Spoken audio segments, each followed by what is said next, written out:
The fluorescent lights of Metro Tech Solutions conference room seemed particularly harsh that morning. I adjusted my blazer, still a bit loose after my 3-month hospital stay, and tried to focus on my boss Richard Thompson's face as he delivered what he clearly thought was my professional eulogy. Performance issues, extended absence, company priorities. The words floated around me like leaves in autumn. But I wasn't really listening. Instead, I was thinking about the irony of it all. How just 6 months ago, I had landed Metrotech its biggest medical technology contract in history, the very contract that had eventually saved my life. My name is Emily Chen, and at 34, I never expected to be both a cutting-edge biomedical engineer and a cancer survivor in the same year. But life has a way of writing stories we never see coming. Are you even listening, Emily? Richard's sharp tone cut through my thoughts. His perfectly pressed suit and manicured nails screamed of the success he built on others' work, my work. Yes, Richard, I understand perfectly. My voice was calm, steadier than I expected. You're terminating my position due to my extended medical leave. He smiled, that practiced corporate smile that never reached his eyes. Let's call it a mutual parting of ways. Your condition has clearly impacted your ability to maintain the standard of excellence Metrotech demands. Around the conference table, my colleagues, people I'd worked alongside for 5 years, suddenly found their notebooks fascinating. All except Jessica from marketing, who couldn't quite hide her smirk. She'd been gunning for my project director position since day one. Your medical leave has cost the company significant delays, Richard continued, warming to his theme. The Morgan Hospital contract alone has been proceeding exactly on schedule.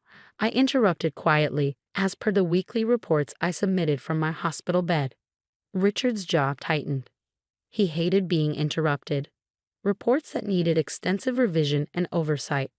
Jessica has been instrumental in keeping things on track. Ah, there it was. Jessica's smirk widened into a full smile.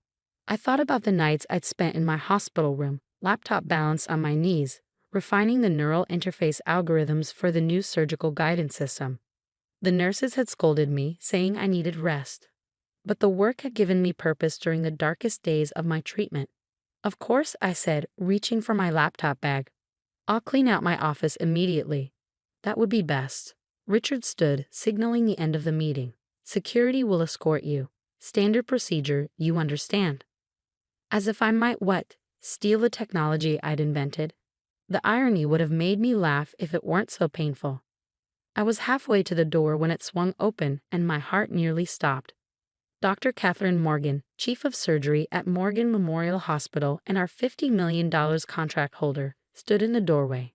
Her elegant gray suit contrasted sharply with the memory I had of her in surgical scrubs, leaning over me 4 months ago, telling me they'd caught the cancer just in time. Emily. Her warm smile froze as she took in the scene. The security guard, my laptop bag, Richard's carefully blank expression. I hoped I'd find you here. I wanted to discuss the neural response modifications you suggested during your last treatment session. They're absolutely brilliant. Richard's head snapped up. Treatment session. Dr. Morgan's eyebrows rose. Yes, Emily didn't tell you. She refined the entire surgical guidance interface during her chemotherapy. Said all that time in the scanner gave her new insights into neural mapping. She turned to me. Those modifications you suggested, they've reduced surgical error rates by 47% in initial trials.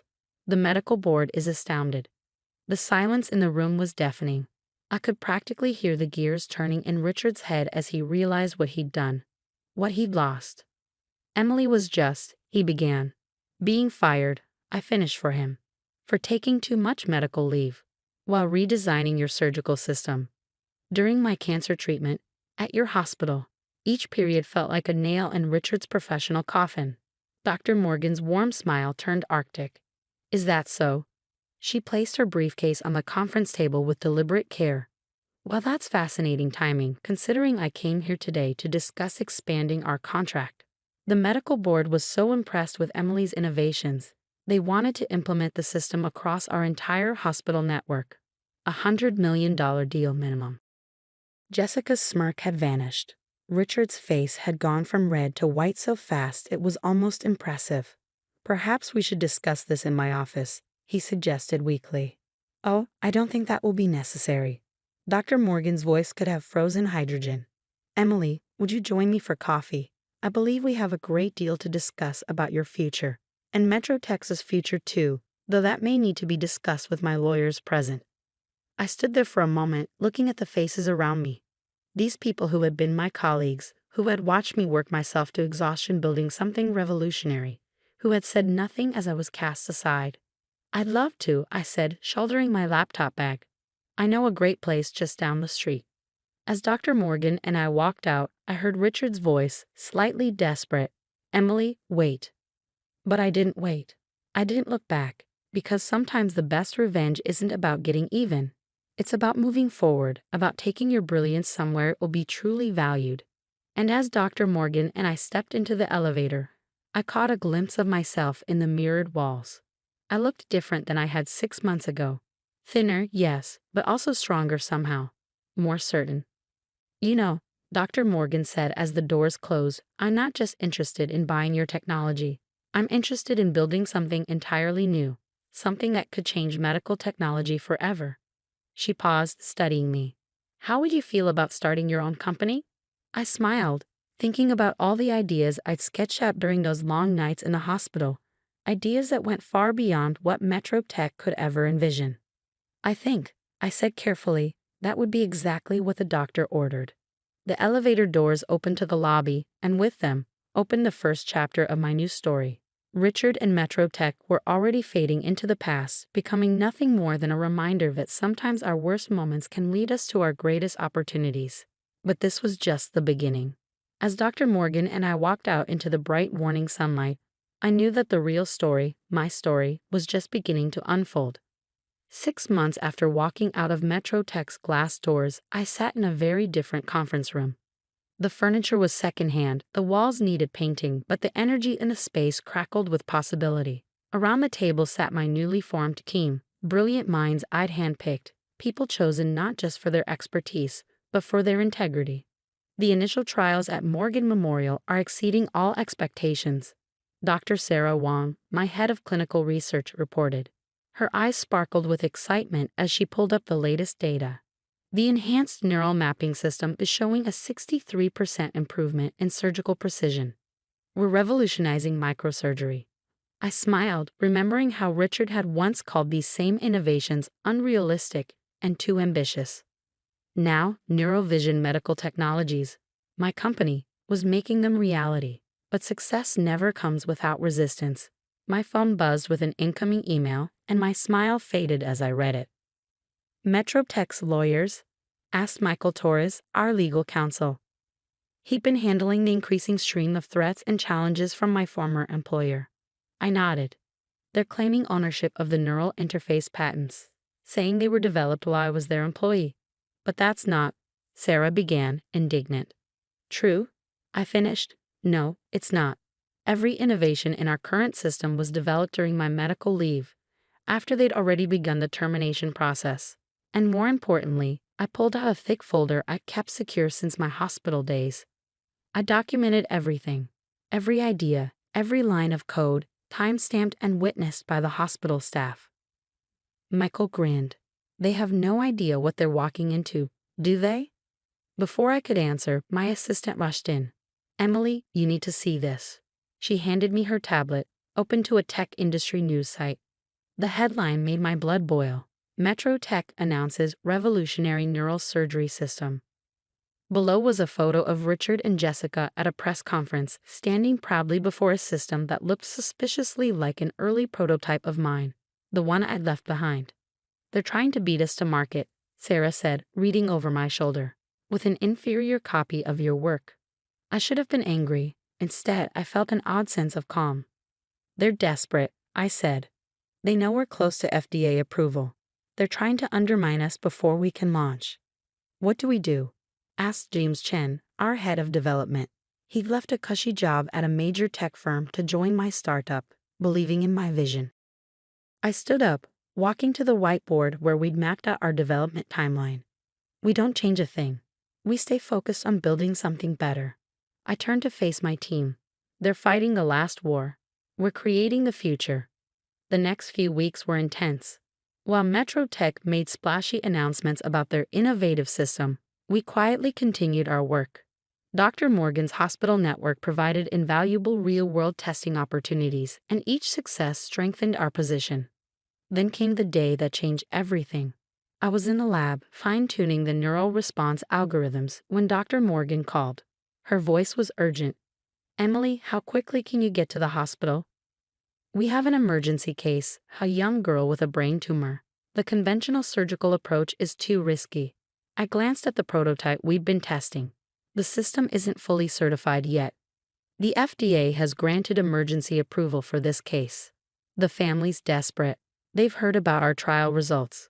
2 hours later, I stood in Morgan Memorial's advanced surgical suite, watching as Dr. Morgan used our system to navigate through the delicate tissues of 8-year-old Sophie Martinez's brain.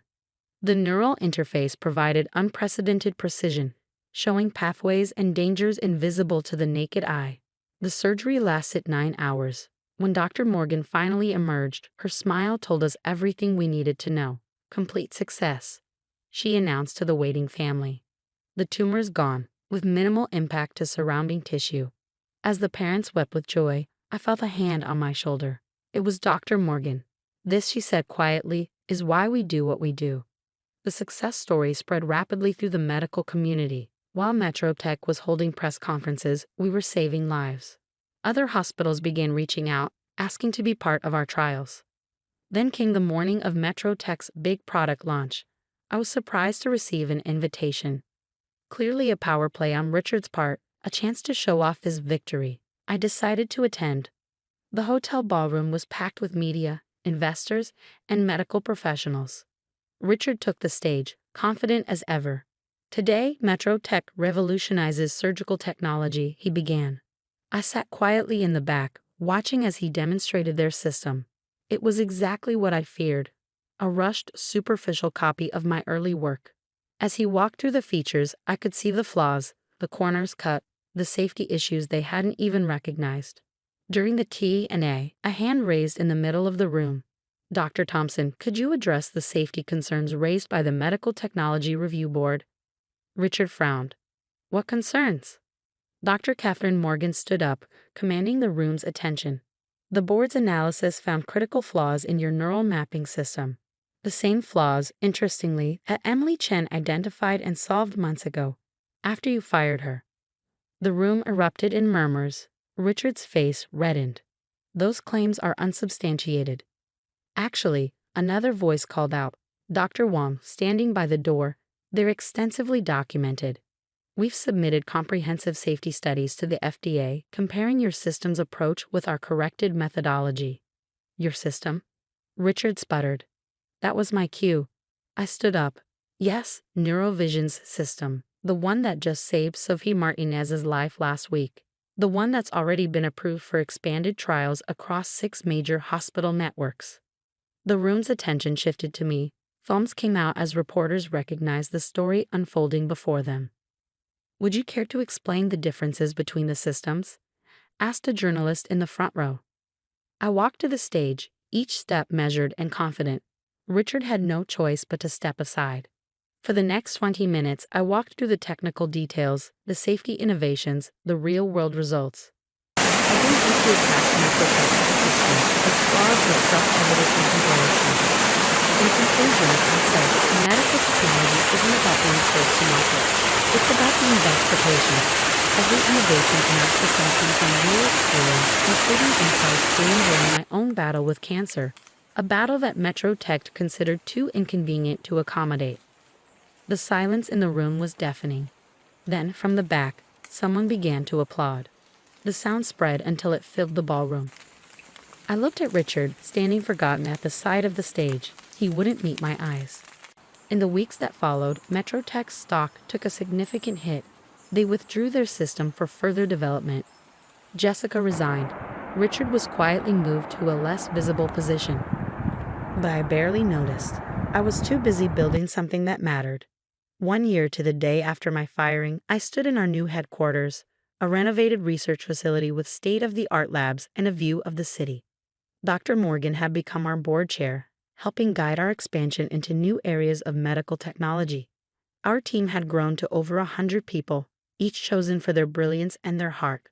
On my desk sat a frame containing my original termination notice from MetroTech, next to a recent headline: Neurovision Technologies Revolutionizes Surgical Care. CEO Emily Chen named Medical Innovator of the Year. But my favorite moment came later that week, during a routine surgery using our system.